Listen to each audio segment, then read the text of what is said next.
कल्पना कीजिए, एक ऐसा प्राणी जिसकी सांस में जहर है, जिसका स्पर्श मृत्यु है, जिसकी आंखों में समूचा ब्रह्मांड समाया है। और फिर कल्पना कीजिए कि उस प्राणी को खुद महादेव ने अपने गले में धारण किया। क्यों?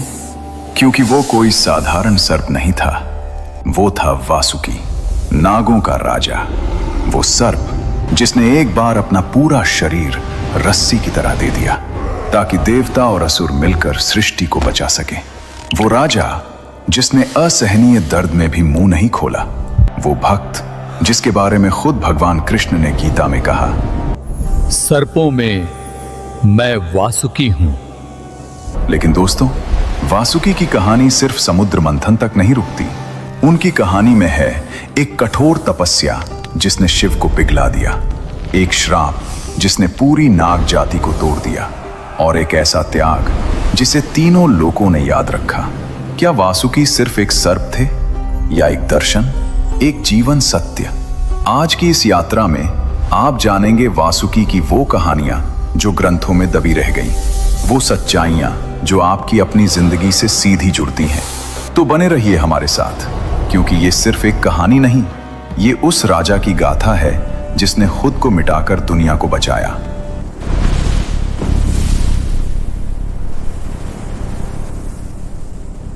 दोस्तों, सबसे पहले बात करते हैं वासुकी थे कौन।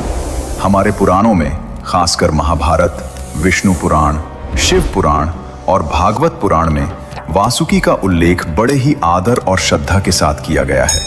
वासुकी महर्षि कश्यप और उनकी पत्नी कद्रु माता के पुत्र थे। कद्रु को सर्पों की माता कहा जाता है। उनके गर्भ से हजारों नागों ने जन्म लिया। शेषनाग, वासुकी, तक्षक, कर्कोटक, पद्म और भी अनेक। लेकिन इन सब में वासुकी अलग थे। आपने शेषनाग का नाम जरूर सुना होगा। शेषनाग जो भगवान विष्णु की शैया है, जिनके फन पर पूरी पृथ्वी टिकी है। शेषनाग ज्येष्ठ थे, सबसे बड़े। लेकिन वासुकी नागराज थे, नागलोक के राजा। वो जो काम करते थे वो न शेषनाग ने किया न किसी और ने। अगर शेषनाग शक्ति और धैर्य के प्रतीक हैं, तो वासुकी त्याग और भक्ति के।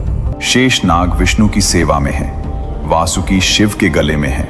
दोनों महान, लेकिन दोनों के रास्ते अलग, दोनों की कहानियां अलग। वासुकी के बारे में ग्रंथों में कहा गया है कि उनके पास एक अद्भुत नागमणि थी जो उनके मस्तक पर चमकती थी। इस मणि की रोशनी इतनी तेज थी कि अंधेरे में भी पूरा नागलोक जगमगा उठता था। उन्हें 9 फनों वाला भी कहा जाता है। हर फन एक दिशा का, एक शक्ति का प्रतीक। उनकी आंखों में एक अजीब सम्मोहन था। कोई भी उनकी आंखों में देखता तो उसे अपनी गलतियां खुद याद आ जाती थी। वो न्याय के राजा थे, ना कमजोर पर अत्याचार करते थे, ना शक्तिशाली से डरते थे। लेकिन उनकी सबसे बड़ी पहचान थी उनकी भक्ति। वासुकी नागलोक के राजा थे। नागलोक यानी पाताल लोक का वो हिस्सा जहां सर्पों का साम्राज्य था, जहां रत्न माणिक्य से भरे महल थे, जहां नाग कन्याएं नृत्य करती थीं, जहां ज्ञान की नदियां बहती थीं और जहां वासुकी न्याय और प्रेम के साथ राज करते थे। उनके दरबार में कोई भेद नहीं था, छोटा नाग हो या बड़ा, सबको समान न्याय मिलता था। यही उनकी महानता थी, यही उनका धर्म था। लेकिन दोस्तों, वासुकी की असली कहानी की शुरुआत होती है उस तपस्या से जो उन्होंने भगवान शिव के लिए की थी। बहुत पहले की बात है, जब नागलोक अभी अभी बसा था, जब वासुकी अभी युवा थे। वासुकी ने सुना था शिव के बारे में, उन महादेव के बारे में जो तीनों लोकों के स्वामी हैं, जो भस्म लगाते हैं, जो श्मशान में रहते हैं, जो मृत्यु से भी नहीं डरते। और वासुकी के मन में एक इच्छा जागी, मैं इन्हीं की सेवा करूंगा, इन्हीं को अपना सब कुछ दूंगा। वासुकी ने तपस्या शुरू की, कठोर, बहुत कठोर। वासुकी हिमालय की गुफा में बैठ गए, ध्यान में। उन्होंने भोजन त्याग दिया, जल त्याग दिया। ओम नमः शिवाय। दिन बीते, महीने बीते, साल बीते।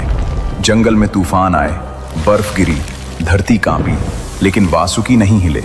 उनके शरीर पर दीमके चढ़ गईं, लेकिन वो नहीं हिले। उनके चारों ओर जंगल की आग लग गई, लेकिन वो नहीं हिले। बस एक ही नाम, शिवत शिवत शिव। और फिर एक दिन वो पल आया। जमीन हिली, आकाश गरजा और वासुकी के सामने प्रकट हुए भगवान शिव। जटा में गंगा, माथे पर चंद्रमा, गले में रुद्राक्ष, आंखों में एक अजीब शांति। शिव ने वासुकी को देखा, मुस्कुराए और बोले, वासुकी, तुम्हारी भक्ति ने मुझे यहाँ खींच लिया। मांगो, क्या चाहते हो? वासुकी ने आंखें खोली, शिव को देखा और बोले, प्रभु, मुझे कुछ नहीं चाहिए, बस इतना कि मैं हमेशा आपके पास रहूं, आपकी सेवा में। शिव एक पल के लिए चुप रहे और फिर बोले, तथास्तु, आज से तुम मेरे गले के आभूषण बनोगे। दोस्तों सोचिए इस पल को, जो भगवान तीनों लोकों के स्वामी हैं, जिनके पास देने को सब कुछ था, धन, शक्ति, अमरता, और वासुकी ने मांगा क्या? बस सेवा का अधिकार। यही सच्ची भक्ति है, जो मांगता नहीं, जो देता है। और शिव ने भी इसे समझा, इसीलिए उन्होंने वासुकी को ऐसा स्थान दिया जो किसी देवता को नहीं मिला, खुद अपने गले में। आज भी जब आप शिव की तस्वीर देखते हैं, उनके गले में लिपटा नाग वो वासुकी हैं, आज भी, हर पल। लेकिन दोस्तों, वासुकी की कहानी यहां नहीं रुकती। अब आने वाला था वो दिन जो वासुकी की असली परीक्षा था। वो दिन जब उनकी जान दांव पर थी, जब उन्हें एक ऐसे काम के लिए हां कहनी थी जिसका दर्द शायद मृत्यु से भी बड़ा था। त्रेता युग की बात है। देवताओं और असुरों के बीच हमेशा से युद्ध चलता रहता था। देवता जीतते, असुर हारते, फिर असुर जीतते, देवता हारते। एक बार देवताओं को ऋषि दुर्वासा का श्राप मिला। उनकी दिव्य शक्ति क्षीण हो गई। देवताओं के राजा इंद्र अपना राज खो बैठे। स्वर्ग पर असुरों का कब्जा हो गया। देवता भागते भागते भगवान विष्णु के पास पहुंचे। विष्णु जी ने कहा, घबराओ नहीं, क्षीर सागर का मंथन करो, उससे अमृत निकलेगा। वो अमृत पीकर तुम अमर हो जाओगे, फिर कोई असुर तुम्हें नहीं हरा सकेगा। लेकिन समुद्र मंथन करना आसान नहीं था। मंथन के लिए मंदराचल पर्वत को मथानी बनाना था, और मथानी के लिए एक रस्सी चाहिए थी। कोई साधारण रस्सी नहीं, ऐसी रस्सी जो पूरे मंदराचल पर्वत को थाम सके, जिसमें इतनी शक्ति हो कि देवता और असुर दोनों मिलकर खींचें तो भी टूटे नहीं। ब्रह्मा जी बोले, इस काम के लिए सिर्फ एक ही रस्सी काम आएगी। देवता उत्साहित हुए। कौन सी? ब्रह्मा जी ने कहा, वासुकी। और ये सुनकर पूरे ब्रह्मांड में एक पल के लिए सन्नाटा छा गया। देवता और असुर दोनों मिलकर नागलोक गए। वासुकी अपने राज सिंहासन पर बैठे थे। देवताओं ने हाथ जोड़े, असुरों ने सिर झुकाया। बोले, हे नागराज, हमें आपकी जरूरत है, समुद्र मंथन के लिए, सृष्टि की रक्षा के लिए। वासुकी समझ गए क्या मांगा जा रहा है। वो जानते थे इस काम में क्या होगा। पर्वत का भार उनकी पीठ पर होगा, दोनों तरफ से खिंचाई होगी, उनका शरीर टूटेगा, उनके घाव होंगे, उनका जहर बाहर निकलेगा। एक पल वासुकी चुप रहे और फिर बोले, मैं तैयार हूं। मंथन शुरू होता है। मंदराचल पर्वत समुद्र के बीच रखा गया। वासुकी ने उसके चारों ओर अपना शरीर लपेट लिया। देवता एक तरफ खड़े हुए, असुर दूसरी तरफ, और खिंचाई शुरू हुई। 1, 2, 3। पर्वत घूमा, समुद्र हिला, लेकिन साथ ही वासुकी का दर्द शुरू हुआ। पर्वत का वजन उनकी रीढ़ पर था, दोनों तरफ से खिंचाव था। उनका शरीर जगह जगह से छिल रहा था, लेकिन वो कुछ नहीं बोले, चुपचाप सहते रहे। भगवान विष्णु ने एक चतुर योजना बनाई थी। उन्होंने देवताओं से कहा, वासुकी की पूंछ की तरफ खड़े रहो। असुरों ने सोचा, हम तो सिर की तरफ रहेंगे, सिर में शक्ति होती है, हम ज्यादा ताकत से खींचेंगे। उन्हें नहीं पता था विष्णु ने उन्हें फंसा दिया था। जैसे जैसे मंथन तेज हुआ, वासुकी के मुंह से धुआं निकलने लगा, आग के गोले निकलने लगे, और वो सीधे असुरों के मुंह पर जा रहे थे। असुर जलने लगे, भागने लगे, चिल्लाने लगे। लेकिन वासुकी को पता भी नहीं था कि उनका दर्द देवताओं की रक्षा कर रहा है, उनकी तकलीफ किसी के काम आ रही है। मंथन होता रहा, एक के बाद एक अद्भुत अकल्पनीय चीजें निकलने लगी। कामधेनु, वो गाय जो हर इच्छा पूरी करती है, उच्च श्रवा, 7 मुखों वाला दिव्य घोड़ा, ऐरावत, 4 सूंड वाला श्वेत हाथी जो इंद्र का वाहन बना। कल्प वृक्ष, वो पेड़ जिसके नीचे बैठने से हर कामना पूरी होती है। रंभा जैसी अप्सराएं जिन्होंने स्वर्ग को सजाया। माँ लक्ष्मी जो विष्णु जी की संगिनी बनी। धन्वंतरी, देवताओं के वैद्य, हाथ में अमृत का कलश लिए। एक से बढ़कर एक रत्न निकल रहे थे। देवता प्रसन्न थे, लेकिन तभी कुछ और निकला, कुछ ऐसा जिसे देखकर देवता और असुर दोनों कांप गए। हलाहल, महाविष। समुद्र की सतह काली पड़ने लगी। एक अजीब गंध आई, ऐसी जो नाक और फेफड़े जला दे। पानी उबलने लगा, पेड़ सूखने लगे, पक्षी आकाश से गिरने लगे। और फिर निकला हलाहल, कालकूट विष, महाविष। ऐसा जहर जो पूरी सृष्टि को एक पल में नष्ट कर सकता था। देवता भागे, असुर भागे, ब्रह्मा जी स्तब्ध हो गए। और वासुकी अभी भी वहीं थे, उसी पर्वत से लिपटे हुए। वो भाग नहीं सकते थे। उन्होंने वचन दिया था। उन्होंने उस हलाहल की गंध महसूस की। उनका पूरा शरीर जल रहा था, लेकिन वो नहीं हिले। सब चिल्लाए, इसे कौन रोकेगा? और तब एक ही नाम गूंजा, शिव। भगवान शिव आगे आए। मां पार्वती घबराई हुई, आंखों में चिंता। शिव ने वो हलाहल अपनी हथेली में लिया। देवताओं की सांसें रुक गईं और शिव ने वो हलाहल पी लिया। मां पार्वती ने तुरंत उनका कंठ थाम लिया। जहर नीचे नहीं उतरा, वो जहर शिव के कंठ में ही रुक गया और उनका कंठ नीला पड़ गया। इसीलिए महादेव को नीलकंठ कहते हैं, उस दिन से आज तक। और दोस्तों, उस पल जब शिव ने हलाहल पिया, वासुकी भी उनके गले में लिपटे थे। उन्होंने भी वो जहर महसूस किया। समुद्र मंथन का दर्द अलग था, लेकिन अपने भगवान को जहर पीते देखने का दर्द वो और भी गहरा था। वासुकी की आंखें भर आईं। उन्होंने शिव को और कसकर थाम लिया, जैसे कह रहे हों, प्रभु, मैं हूं, मैं हमेशा यहां हूं। और शिव ने अपनी बंद आंखों से वासुकी की उस भावना को महसूस किया और मुस्कुराए। दोस्तों, समुद्र मंथन के बाद भी वासुकी की कहानी खत्म नहीं हुई। एक बार ब्रह्मा जी ने 3 असुरों, तारकाक्ष, विद्युन्माली और कमलाक्ष को वरदान दिया था। इन तीनों ने 3 नगर बनाए, सोने का, चांदी का और लोहे का। ये तीनों नगर मिलकर त्रिपुर कहलाए। वरदान था कि ये तीनों नगर जब एक सीध में आए तभी नष्ट हो सकते हैं, और ये काम सिर्फ एक ही बाण से होगा। असुर अत्याचार करने लगे, देवता फिर परेशान हुए। भगवान शिव ने त्रिपुर नष्ट करने का निश्चय किया। उन्होंने अपना विशाल धनुष उठाया, लेकिन धनुष की डोरी नहीं थी। शिव ने इधर उधर देखा, तभी वासुकी आगे आए। बोले, प्रभु, मुझे अपनी धनुष की डोरी बनाइए। शिव ने वासुकी को देखा, मुस्कुराए और बोले, तथास्तु। वासुकी उस विशाल धनुष में डोरी बन गए। शिव ने पाशुपतास्त्र चढ़ाया। तीनों नगर एक सीध में आए और उस एक बाण से त्रिपुर भस्म हो गया। देवता जय जयकार करने लगे और वासुकी एक बार फिर, खुशी उनकी नहीं थी, श्रेय उनका नहीं था, लेकिन सेवा उनकी थी और वो काफी था। यही वासुकी थे, हमेशा पीछे, हमेशा निस्वार्थ, हमेशा तैयार। दोस्तों, महाभारत काल की बात है। पांडव वनवास पर थे। 12 साल का वनवास, जंगल जंगल भटकना, कभी भूख, कभी खतरा, कभी अकेलापन। एक दिन भीम, जो 5 पांडवों में सबसे बलशाली थे, जिनके शरीर में 1000 हाथियों का बल था, अकेले एक घने जंगल में घूम रहे थे। तभी एक नदी के किनारे उन्हें एक विशाल अजगर मिला। इतना विशाल कि उसने पलक झपकते भीम को अपनी कुंडली में जकड़ लिया। भीम ने पूरी ताकत लगाई, लेकिन वो हिल भी नहीं पाए। जो भीम पहाड़ तोड़ सकते थे, आज एक सर्प की पकड़ में थे।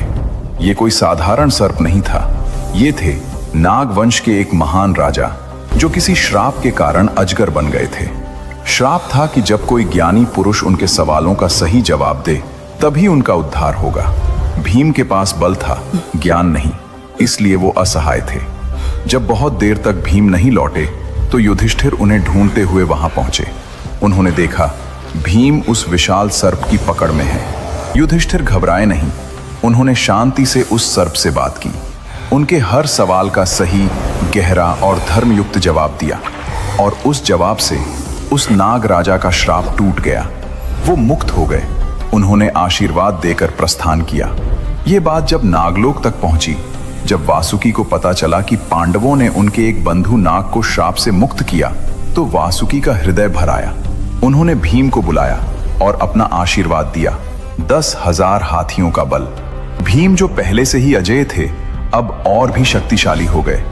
दोस्तों, अब तक आपने देखा कि वासुकी ने कितना त्याग किया, कितना दर्द सहा, कितनी बार सबकी मदद की। लेकिन एक दिन ऐसा आया जब वासुकी खुद टूट गए और इस दर्द की जड़ थी उनकी अपनी मां कद्रू। हुआ यूं कि एक बार कद्रू और उनकी सौतेली बहन विंता के बीच एक शर्त लगी। शर्त थी, देवताओं के दिव्य घोड़े उच्चैश्रवा की पूंछ किस रंग की है। कद्रू ने कहा काली है, विंता ने कहा सफेद है। जो हारे वो जीतने वाले की दासी बनेगी। अब असलियत ये थी कि घोड़े की पूंछ सफेद थी, यानी कद्रू हारने वाली थी। लेकिन कद्रू को दासी नहीं बनना था, तो उन्होंने अपने नाग पुत्रों को बुलाया और कहा, जाओ उस घोड़े की पूंछ पर लिपट जाओ। बाल बाल काले दिखने चाहिए। कुछ नागों ने डर के मारे हां कर दी, लेकिन कई नागों ने साफ मना कर दिया। बोले, माँ ये झूठ है, यह पाप है, हम नहीं करेंगे। कद्रू को गुस्सा आया। उन्होंने उन सभी नागों को श्राप दे दिया। तुम सब एक दिन अग्नि में चलोगे। एक मां ने अपने ही बच्चों को श्राप दे दिया, सिर्फ इसलिए कि उन्होंने झूठ बोलने से मना किया था। और उस एक श्राप का बोझ पूरी नाग जाति को उठाना था। वासुकी को जब ये पता चला, उनका मन भारी हो गया। वो जानते थे मां का ये पाप एक दिन भारी पड़ेगा। दोस्तों, ये श्राप सच हुआ। महाभारत के बाद कुरुवंश में एक राजा हुए, जन्मेजय। वो राजा परीक्षित के पुत्र थे और परीक्षित अर्जुन के पोते थे। एक दिन नाग तक्षक ने राजा परीक्षित को डस लिया। परीक्षित की मृत्यु हो गई। जन्मेजय टूट गए। पिता की मृत्यु का दर्द असहनीय था और वो दर्द धीरे धीरे क्रोध में बदल गया। जन्मेजय ने सोचा, सिर्फ तक्षक को नहीं, पूरी नाग जाति को खत्म करूंगा। उन्होंने एक महायज्ञ शुरू किया, सर्प यज्ञ। ये यज्ञ कोई साधारण यज्ञ नहीं था। इसमें मंत्र पढ़े जाते थे और हर मंत्र के साथ एक नाग का नाम लिया जाता था और वो नाग चाहे कहीं भी हो, खिंचता चला आता था सीधे उस धधकती अग्नि में। मंत्र शुरू हुए, आग धधकने लगी और नाग एक एक करके उस अग्नि में गिरने लगे। छोटे नाग, बड़े नाग, बूढ़े, बच्चे, माताएं, सब। नागलोक में हाहाकार मच गया। चारों तरफ चीखें थीं, रोना था, दर्द था। वो श्राप सच हो रहा था जो कद्रू ने कभी गुस्से में दिया था। और वासुकी वो नागलोक में बैठे थे और हर उस आवाज को सुन रहे थे। हर मंत्र के साथ एक नाम, हर नाम के साथ एक चेहरा, हर चेहरे के साथ एक याद। यह तो मेरे दरबार का सेवक था।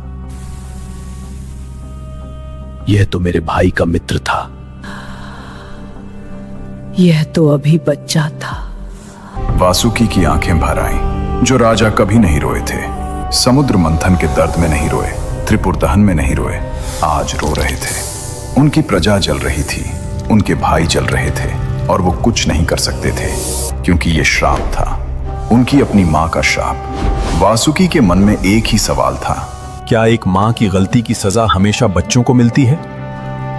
क्या एक झूठ पूरे वंश को मिटा सकता है? वासुकी ने आंखें बंद की, शिव को याद किया, मन ही मन बोले, प्रभु, मैंने हमेशा सबकी मदद की, आज मेरी मदद करो, रास्ता दिखाओ। दोस्तों, वासुकी की प्रार्थना सुनी गई। दरअसल बहुत पहले जब ये श्राप दिया गया था, तब ब्रह्मा जी ने वासुकी को एक उपाय बताया था। उन्होंने कहा था, वासुकी, तुम्हारी बहन जरत्कारु का विवाह ऋषि जरत्कारु से होगा। उनका एक पुत्र होगा, आस्तिक, और वही आस्तिक एक दिन इस सर्प यज्ञ को रोकेगा। वासुकी को वो बात याद आई। उन्होंने अपनी बहन मनसा देवी की ओर देखा, जो खुद दर्द में थी, खुद रो रही थी। वासुकी ने कहा, बहन, तेरा बेटा ही हमारी आखिरी उम्मीद है। मनसा देवी ने अपने आंसू पोंछे, बोली, भाई आस्तिक जाएगा, हमारा वंश बचेगा। आस्तिक युवा थे, तेजस्वी थे, वेद ज्ञान से भरे हुए। वो उस यज्ञ स्थल पर पहुंचे जहां आग धधक रही थी, मंत्र गूंज रहे थे, हर तरफ भय था। लेकिन आस्तिक निडर थे।